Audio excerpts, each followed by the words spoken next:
जगन्नाथ साहब आए हैं, राजेंद्र सिंह राजवीर जी आए हैं, हम सबका उधर वेलकम करते हैं। लंच का समय होगा तो उधर परिचय भी होगा अच्छी तरह से। तो मैं इस सेशन के बारे में अभी ये उद्घाटन सत्र और जो सामने बात रखी है, अब ये कॉमन बातें उद्घाटन हुआ, 6 विषय हमने रखे हैं। ये लड़ाई है, युद्ध है जिसमें आप बैठे हो, और युद्ध पहले वैचारिक रूप से लड़ा जाता और जीता जाता है। जो समाज वैचारिक रूप से जीत जाता है, बाकी लड़ाई वो ऑटोमेटिक ही जीत जाता है। हम 6 विषय हमारे यहाँ पर है, 6 विषयों पे हम चर्चा करेंगे। तो सबसे पहले मैं 2-3 बात निवेदन कर दूं कि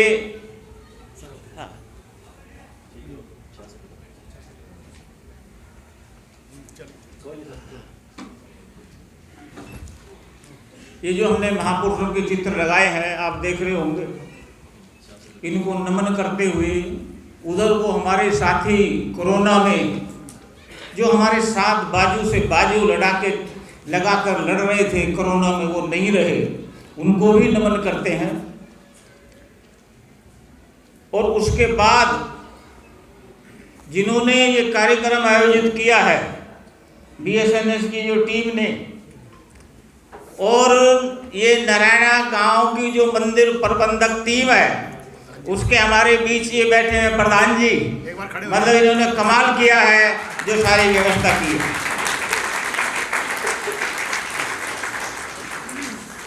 जिन्होंने कार्यक्रम आयोजित किया है और जिनके बुलावे पर आप लोग आए हो और कोशिश की है कि व्यवस्था ठीक ही रहे, मगर ध्यान रखना ये लड़ाई का है, किसी की बेटी की शादी का नहीं है। युद्ध में है हम, आने वाला समय खतरनाक है। तो जिन्होंने आयोजन किया, मैं इनको बधाई देता हूं और इनका शुक्रिया बहुत बहुत।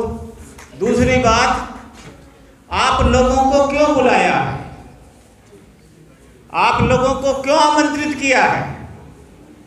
हम यहाँ पे गीत संगीत के लिए नहीं, वो तो एक बीच में माध्यम है। इसलिए आमंत्रित किया है, जैसे आपने सुनामी का नाम सुना हुआ ना, सुनामी आ जाती है समुद्र के पास तो सब कुछ बहा ले जाती है।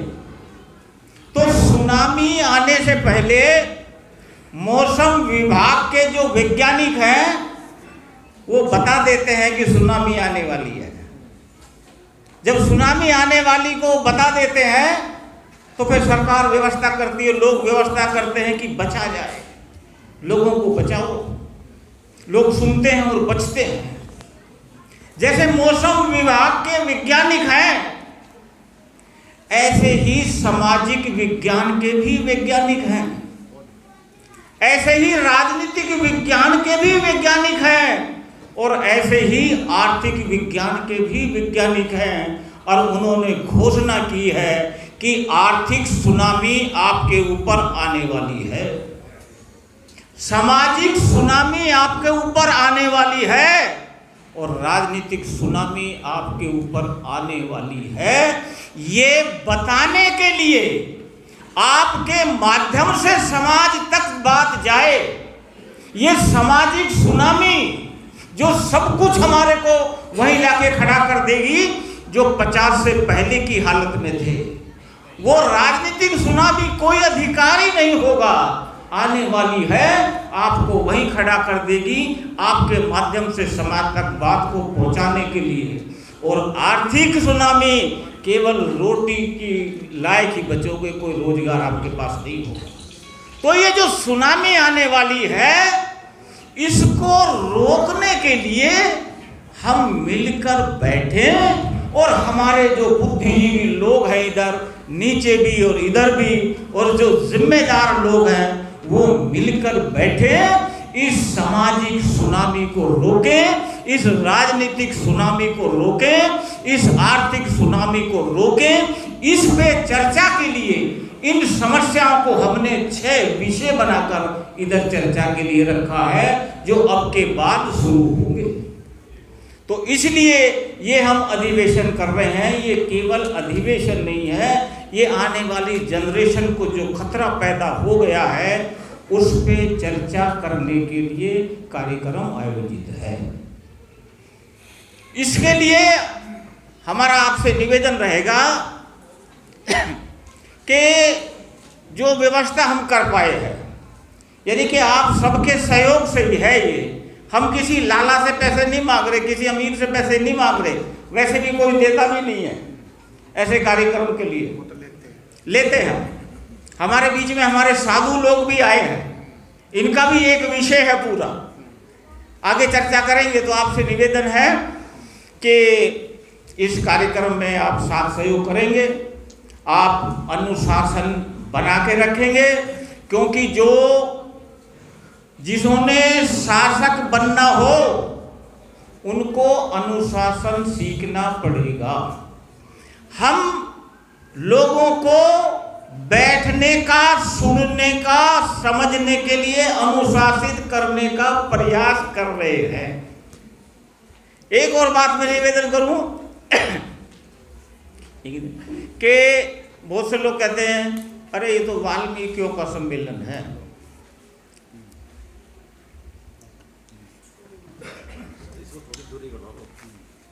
अच्छा, ये तो वाल्मीकियों का सम्मेलन है। ये केवल वाल्मीकियों का संगठन नहीं है।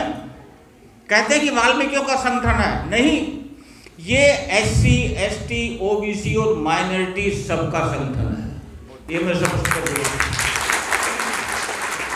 दूसरी बात, ये सही है कि हमने वाल्मीकि जाति को ही फोकस किया है, ये नीति और रणनीति के तहत किया है। क्यों किया है? ये जाति सबसे पीछे रह गई है और ये जाति बहुत लड़ने वाली है, इसको लड़ने का बहुत अनुभव है। घर में भी लड़ती है, मोहल्ले में भी लड़ती है, आपस में भी लड़ती है। बस केवल किन से लड़ना है और किन के लिए लड़ना है इतना इनको बताना है, इसलिए हमने इनको फोकस किया है। दूसरा पूरे भारत में और भारत के बाहर भी आप देखेंगे एक जाति शेड्यूल्ड कास्ट की लड़ रही है, जिसको चमार कहते हैं, जाटव कहते हैं।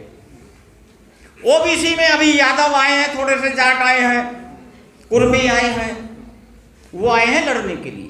तो हमने कहा कि इस लड़ने वाली जाति को भी तैयार किया जाए और उस मोर्चे पे भेजा जाए जो सबने लड़ना है। बड़े आंदोलन के लिए इसको तैयार कर रहे हैं हम अलग अपने लिए करने के लिए तैयार नहीं कर रहे। वाल्मीकि जाति को बड़े आंदोलन के लिए तैयार कर रहे हैं। ये हमारी नीति रणनीति है और कोई हमारी नीति रणनीति नहीं है। तो साथियों, ये हमारा था, आपका साथ सहयोग मिलेगा। तो ये 2-4 बातें मैंने इस सेशन में करनी थी और इसी को हम अगला सेशन चलाएंगे। तो हमारे पास वक्ता उसके लिमिटेड ही है और उस सेशन के बाद हमारा लंच होगा। क्योंकि आप देखते हो कि हमारे समाज की आदत एक तो दूर जरूर है कि 10 बजे का समय हो तो हमारा 12 बजे शुरू होता है। क्या करें, मतलब आयोजक की सबसे बड़ी समस्या हो जाती है, शुरू करें कि ना करें, है। वक्ताओं को देखो, गेस्टों को देखो, बड़ी व्यवस्था हो जाती है। पर हम व्यवस्थित करेंगे और अच्छा परिणाम आएगा। और ये कार्य करते हुए हमें 9 साल हो गए हैं, ये 9वां अधिवेशन है हमारा, 9 साल हो गए। और ये अधिवेशन ये भारतीय संविधान को समर्पित है। कल इसका विषय है संविधान का और बड़ी हस्तियां होंगी उस पर, ठीक है। तो मैं एक और निवेदन ये करूँगा कि लेट आए हो चलेगा, मगर जल्दी जाने की इच्छा मत रखना। यहाँ पे सुनना, समझना। क्यों? आप समाज के प्रतिनिधि हो, बाकी तो आए नहीं, वो तो घर में सो रहे हैं। जो आता है वो प्रतिनिधि है, वो जागरूक है और समाज की लड़ाई लड़ना चाहता है। तो यहाँ सुनने के लिए मेरा निवेदन है कि तीनों सेशन में आप उपस्थित रहेंगे। आपके लंच की, खाने की, पीने की हमने सारी यथासंभव जो हो सके कि बेस्ट व्यवस्था हमने की है, और कमी रहेगी उसको भी करेंगे आपके साथ सहयोग से। तो ये जो मैंने 2-3 बातें पहले उद्घाटन सत्र के लिए कहनी थी, इसलिए मुझे बीच में आना पड़ा। आपका बहुत बहुत शुक्रिया, धन्यवाद। जय भीम, जय भारत, जय मूल निवासी। धन्यवाद मान्यवर साहब। साथियों, एक गाड़ी पार्किंग में लगी हुई है 6631 गाड़ी नंबर है। किसी भी साथी की अगर वो गाड़ी है तो कृपया करके उसे पार्किंग से निकाल ले। हमारी भोजन की व्यवस्था में दिक्कत आ रही है। गाड़ी नंबर 6631। धन्यवाद वीर सिंह जी। साथियों, हमारा जो उद्घाटन सत्र की इधर समाप्ति हो गई है, और अगला जो हमारा प्रथम सत्र का जो विषय है उसके लिए हमने इधर वक्तागण आमंत्रित किए हैं। माननीय धीरज जी, जो कि देहरादून से हमारे बीच में साथी विराजमान हैं, माननीय प्रीतम सिंह जी, माननीय राजू बाली जी, और इस सत्र के जो मुख्य वक्ता हैं माननीय विजेंद्र सिंह जी, पूर्व डीजीपी, वो मुख्य वक्ता के रूप में हमारी यहाँ बात रखेंगे। और इसी सत्र में हमारे चीफ इंजीनियर साहब डॉक्टर सुभाष आर्य जी भी अपनी बात इधर रखेंगे, और इस सत्र की अध्यक्षता भी माननीय वीर सिंह जी करेंगे। और समय अभाव की वजह से इस सत्र को हम चाहेंगे कि सभी वक्तागण इस बात का भी ध्यान रखेंगे कि इस विषय को हम जो है सांकेतिक रूप में नट शैल में जितनी बात हम रख सकते हैं। विषय में आपके इधर लिखा हुआ है और मैं पढ़ देता हूँ कि संगठन का महत्व व उद्देश्य जानने वाले समर्पित कार्यकर्ता ही सामाजिक संगठन बना और चला सकते हैं। तो साथियों, जैसे कि इससे पहले भी उद्घाटन सत्र में भी इस बात की चर्चा हुई कि जो संगठन है वो उसका बहुत बड़ा महत्व है। संगठन क्यों जरूरी है और हम संगठन क्यों बनाते हैं, इस विषय के ऊपर हमारे विद्वान साथी इधर बात रखेंगे। जहाँ तक कि इस विषय के प्रस्तावना के रूप में हम इधर बात रखें कि आज भी ये जो कार्यक्रम हो रहा है, ये भारतीय समाज निर्माण संघ एक संगठन है, और इस संगठन में कुछ मुट्ठी भर लोग ही समर्पित कार्यकर्ता हैं। वो भी बहुत बड़ा लेवल पे संगठन नहीं है, लेकिन कुछ मुट्ठी भर लोग ही जब किसी कार्य के प्रति समर्पित हो जाते हैं, निष्ठावान हो जाते हैं और उद्देश्य के प्रति स्पष्ट हो जाते हैं, तो कितना बड़ा रिजल्ट वो ला सकते हैं, उसकी एक झांकी आज आपके सामने इधर प्रस्तुत है। कुछ ही साथियों के प्रयास के द्वारा कुछ गिने चुने परिवार हैं जो पूरे समर्पित भाव से इस फूले अम्बेडकरी विचारधारा को जन जन तक पहुंचाने में लगे हुए हैं। और जिस जाति के बारे में ये कहा जाता था कि ये जाति सुनती नहीं है, लोग आते नहीं हैं, लोग जुड़ते नहीं हैं, लोग सुनते नहीं हैं, उसी जाति के अंदर ये बात अब जो है चरितार्थ होने लगी है कि लोग जय भीम बोलते हैं, और ना केवल पुरुष बल्कि महिलाएं भी बराबर की संख्या में उस समाज, उस जाति से निकलकर आज मंचासीन हो रही हैं। ना केवल वो कार्यकर्ता के रूप में जो है निखर रही हैं। अगले कल का जो दिन है, हमने जो है महिला जो हमारा जागृति मोर्चा है उनकी जो कार्यकर्ताएं हैं, एक पूरा सत्र उनके लिए इधर रखा है, और वो सत्र जो है उनके द्वारा संचालित होगा। और कल मैडम कनकलता जी का उसमें विषय है, वो भी इस पे अपनी बात रखेंगी। इसी तरीके से हमने हर संगठन के हर पहलू को हमने ध्यान में रखा। जैसे अभी आपने देखा कि शुरुआत जब हमने करी कि बाल मोर्चा से शुरुआत करी, आने वाले समय के अंदर जो है ये जो हमारे बच्चे हैं, ये आने वाले समय के अंदर अच्छे नेतृत्व की भूमिका में आ सके और उनको अपने समाज, अपनी संस्कृति, अपने महापुरुषों की जानकारी हो सके, उसकी हमने शुरुआत करी। और बाल जागृति मोर्चा का हमने जो है गठन किया। उसके बाद में हमने युवा जागृति मोर्चा, जो हमारे युवा साथी हैं, वो समाज की बहुत बड़ी ताकत है, लेकिन वो कंफ्यूज हैं, उनको अपने बारे में उतनी जानकारी नहीं है, तो युवा जागृति मोर्चा हमने तैयार किया।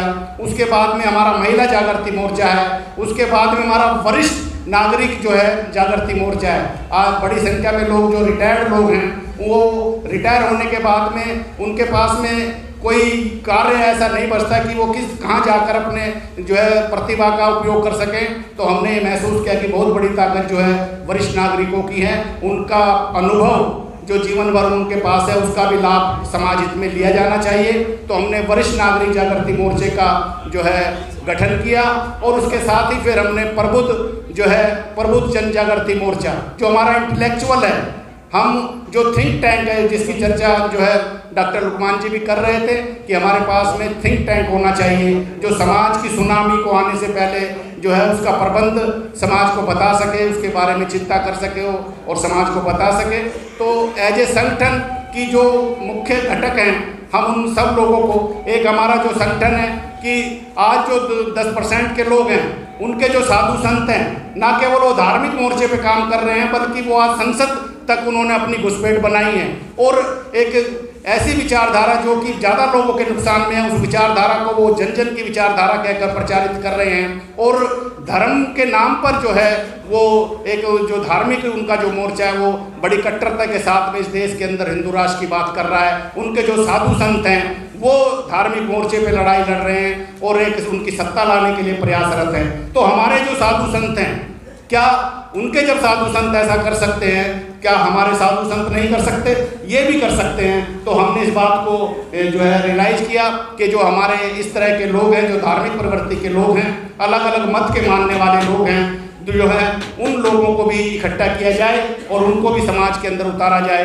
तो ये जो धार्मिक जो हमारा मोर्चा है उसका भी हमने धार्मिक जागृति मोर्चा उनके प्रतिनिधि के रूप में कल उनका विषय होगा, उसके ऊपर भी हम इधर चर्चा करेंगे। तो साथियों, संगठन का बहुत बड़ा महत्व है। संगठन के बारे में बिना कोई भी जो कार्य है वो बिना संगठन के संभव नहीं है। अक्सर हम ये मानकर चलते हैं कि जो है लोग संस्थाएं, छोटी छोटी समितियां बनाकर जो है ये सोचते हैं कि हम संगठन हमने बना लिया है। संगठन का जो बड़ा जो उद्देश्य है, अगर हमारा बड़ा उद्देश्य है तो हमें बड़े संगठन की आवश्यकता होगी, अगर हमारे छोटे उद्देश्य हैं तो हमें छोटे संगठनों की आवश्यकता होती है। लेकिन बड़े संगठन में काम करने से ये है कि हमारी ओवरऑल समस्याओं का जो समाधान उसमें हो सकता है। जैसे आज हमारे जो देश के अंदर जो हमारी शिक्षा नीति है उसके ऊपर जो है वो दुश्मन जो है बना रहा है कि शिक्षा को पूरी तरीके से तहस नहस कर दिया, उसने हमारे रोजगार सिस्टम को तहस नहस कर दिया। उस तरह की समस्याओं के लिए हम गली मोहल्लों के संगठनों से निजात नहीं पा सकते, उसके लिए हमें राष्ट्रीय स्तर की और जो है संगठन की आवश्यकता है और समाज के हर तबके की उसमें ज़रूरत है। तो हमने राष्ट्रीय स्तर का संगठन जो है बनाया और उस संगठन के माध्यम से हम पूरे देश के अंदर अपने बहुजन समाज को, मूल निवासी समाज को इकट्ठा कर रहे हैं। तो संगठन का जो महत्व है वो कार्यकर्ता समझते हैं, संगठन की जो रीढ़ की हड्डी है वो कार्यकर्ता है और उस संगठन का जो उद्देश्य और विचारधारा, ये मेन चीज़ें हैं कि हमारा उद्देश्य क्या है, हमारी विचारधारा क्या है। आज ऐसा कहा जाता है कि दुनिया में जो है विचार शासन करता है। आज जो लोग शासन कर रहे हैं वो भी एक किसी विचार को पकड़े हुए हैं, उस विचार को जो है वो भले ही कम लोगों के हित का विचार है लेकिन वो प्रचारित ऐसे किया जा रहा है कि जैसे वो पूरे देश के लिए कल्याणकारी है। तो जो विचार है वो विचार जो है विचार ही गुलाम करता है और विचार ही आज़ाद करता है। तो उस विचार को समझने के लिए कि हमारे जो मूल निवासी जो लोग हैं, हमारी कौन सी विचारधारा है, हमारे महापुरुषों का क्या वो है, ये एक संगठन के माध्यम से हम जो है उनके उद्देश्य को और विचारधारा के माध्यम से अपने समाज को जागृत कर सकते हैं। तो इस काम को करने के लिए, इस बड़े काम को करने के लिए कार्यकर्ता की आवश्यकता होती है। तो जो कार्यकर्ता है वो संगठन की रीढ़ की हड्डी है। अक्सर हम समाज में देख रहे हैं कि लोग डायरेक्ट जो है फल तो चाहते हैं लेकिन समाज में काम करना कोई नहीं चाहता। हम सारे जीवन नौकरी करते हैं और नौकरी के तुरंत बाद चाहते हैं कि हम कहीं के MP MLA बन जाएं या हमें कोई ऐसा पद मिल जाए। वो कैसे मिलेगा? जब आपने समाज के अंदर कोई काम नहीं किया तो आपका जो है उसका लाभ होने वाला नहीं है। तो साथियों, समाज जो है वृक्ष है, इस वृक्ष को जो है संगठन जो है वो सामाजिक कार्य के माध्यम से वो वृक्ष फलीभूत होता है और उसके ऊपर फिर तरह तरह के फल आते हैं जिन्हें राजनीतिक या दूसरे जो है हम कह सकते हैं। लेकिन उस वृक्ष को पानी देने का काम, उस वृक्ष को रोपने का काम वो सामाजिक संगठन करते हैं। आज जो हमारे 10% के जो लोग हैं, जो हमारे विरोधी जो लोग हैं, आज वो अगर इस देश में किसी व्यवस्था को, किसी विचार को कायम कर पा रहे हैं, तो जैसा कि बहन जी ने बताया कि 150 से ज़्यादा संगठन उनके पास में है। वो अल्पसंख्यक के लोग हैं, लेकिन उन्होंने हमारे लोगों को भी अपने साथ जोड़कर अपने आप को बहुसंख्यक बना लिया है। वो उनका कार्य है, उनके समर्पित और निष्ठावान कार्यकर्ता, सब कुछ उनके पास में है। हर तरह की सुख सुविधा होने के बावजूद वो हमसे ज़्यादा मेहनत के साथ में काम कर रहे हैं, और उसका रिजल्ट है कि वो लोग शासक बने हुए हैं। और हम बोल रहे हैं कि हम बहुजन समाज के लोग हैं, हम ज़्यादा संख्या के लोग हैं, हम मूल निवासी समाज के लोग हैं, लेकिन हम जो लोग हैं, हम हर जगह जो है अपने हक अधिकारों की भीख मांग रहे हैं। तो ये जो कारण है, इसका कारण क्या है कि हमारा कोई भी राष्ट्रीय स्तर का ऐसा ऑर्गेनाइजेशन नहीं है, हमारे पास संगठन नहीं है, संगठन में काम करने वाले लोग नहीं हैं, जो लोग जिनका उद्देश्य स्पष्ट हो जाता है। ऐसा कहा जाता है कि जो ताकत है वो व्यक्ति में नहीं होती, संकल्प में होती है। संकल्प जो है वो आदमी को आंदोलित करता है। बाबा साहब ने एक संकल्प लिया, आपको याद है कि उन परिस्थितियों में उन्होंने एक संकल्प लिया कि मैं अगर अपने समाज की गुलामी नहीं मिटा पाया तो मैं अपने आप को गोली मार लूँगा। एक व्यक्ति के संकल्प ने इतना बड़ा परिवर्तन समाज के अंदर करके दिखाया।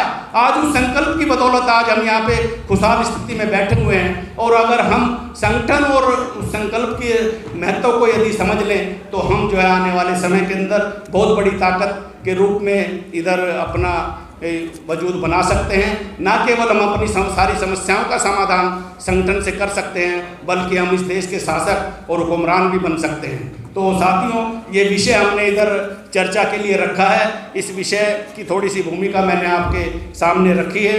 अब इस विषय पर जो है अगले वक्ता के रूप में मैं मान्यवर जो है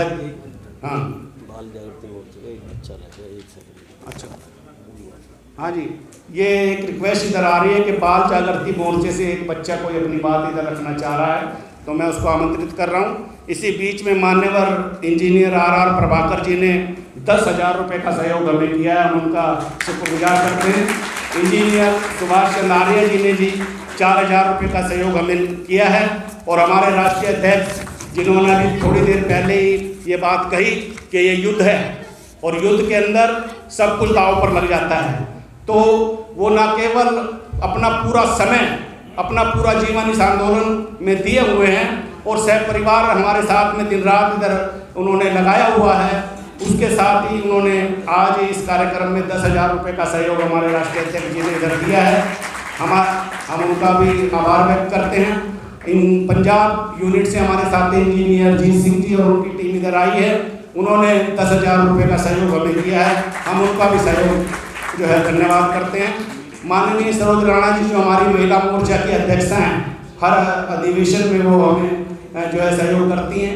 आज भी उन्होंने 15,000 रुपये का सहयोग हमें इधर दिया है, हम उनका भी जो है धन्यवाद करते हैं। 5,000 मंगोलपुरी से प्रेम कुमार जी पहले दिए। हाँ, 5,000 रुपये मंगोलपुरी से प्रेम कुमार जी ने हमें दिए हैं। प्रेम कुमारी जो कि राजू वाली जी की मदर हैं, हाँ, हम उनका भी धन्यवाद करते हैं। तो साथियों, हाँ, हरियाणा की तरफ से 5,000, हरियाणा की तरफ से 5,000। हाँ, हमारे साथी मैनेजर बलबीर बहुत जी जो कि पानीपत से हमारे बीच में अभी पधारे हैं, 5,000 रुपये का हमें सहयोग कर रहे हैं हरियाणा की तरफ से। तो हम उनका शायद राष्ट्रीय अध्यक्ष जी उनके इस सहयोग से खुश नहीं है, तो कल का भी दिन है, ये हो सकता है कि आज के 5,000 रुपये हों। धन्यवाद बलबीर जी।